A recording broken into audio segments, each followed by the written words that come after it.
जब लोगों के ज़बान पे चढ़ जाएगी फिल्म, हर व्यक्ति जब जाके देखेगा तो वही भैया भैया जी हो जाएंगे। तो आपने कहीं ना कहीं भैया को भैया जी बनाने के लिए इस पर आपने सोच लिया है? मेरे दिमाग में तो हमेशा से भैया जी ही रहे हैं, क्योंकि मैं बिहार का हूँ और इस यहाँ की संस्कृति, यहाँ के परिवेश में पला बढ़ा हूँ। तो मेरे लिए भैया भी, हमारे बड़े भैया भी भैया ही बोलते हैं या भैया जी बोलते हैं।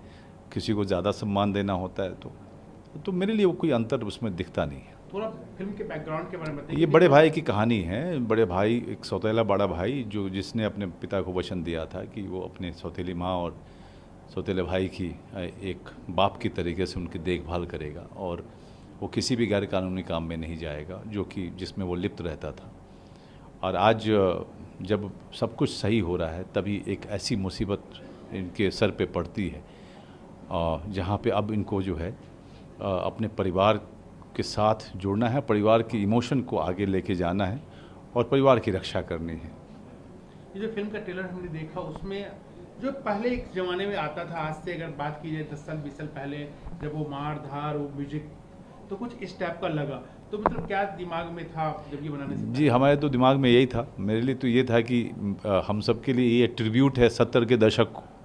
70 के दशक में जो मेन स्ट्रीम की फिल्में बनती थी उसमें नायक अमूमन छोटे शहर गाँव से आता था और वहाँ की परंपरा वहाँ के जड़ से जुड़ी हुई कहानी होती थी।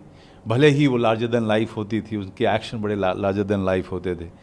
अब बताइए, और या फिर नीचे के तबके के लोगों की बात होती थी, नायक वो होता था।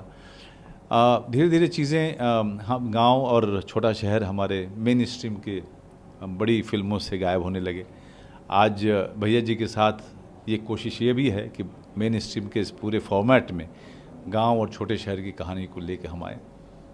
ये आपकी 100वीं फिल्म भी है जैसा हमने सुना है, तो ये कितना करीब है? क्योंकि ऑब्वियस सी बात है कि जाहिर सी बात है कि जब 100 काम आप कर चुके हैं तो मेरे लिए ये बहुत ही महान उपलब्धि है कि मैं जिस इंडस्ट्री में सोचता था कि 10 फिल्में भी नहीं कर पाऊँगा, वहाँ तक कभी पहुँच ही नहीं पाऊँगा। आज जब मुझे बताया गया कि ये 100वां काम है तो मेरे लिए भी आश्चर्य था कि मैं कैसे ये कर गया।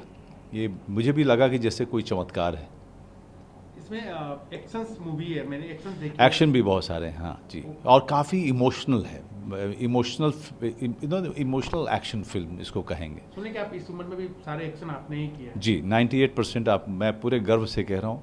और एस विजन जो हमारे एक्शन डायरेक्टर थे और मेरा डायरेक्टर अपूर्व सिंह कार्की, ये दोनों का सपना था कि मैं ही करूँ, क्योंकि तभी जो है लोगों के लिए काफ़ी रोमांचक रहेगा। जब उनको ये एहसास होगा कि सब काम मैंने ही किया है, तब उनके लिए इसमें विश्वसनीयता भी आएगी और उसके साथ साथ रोमांचक भी बनेगा।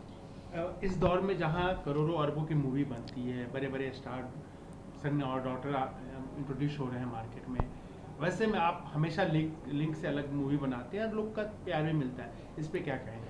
जी, देखिए, मैंने हमेशा एक अभिनेता का, खालिस अभिनेता का रास्ता चुना और ज़्यादातर काम वही किए मैंने मेन स्ट्रीम कमर्शियल फिल्म जो है सिर्फ जिसे कहें सत्यमेव जयते, बागी 2 और अब यही 3 फिल्में ज़्यादातर, मतलब अमूमन यही सब फिल्में मैंने की हैं। बहुत ज़्यादातर फिल्में मैंने मिडिल ऑफ द रोड या इंडिपेंडेंट फिल्में मैंने की हैं और जिसको लेकर के मेरा बहुत गर्व है, क्योंकि उन्होंने मुझे एक अभिनेता के तौर पे उस इंडस्ट्री में स्थापित किया।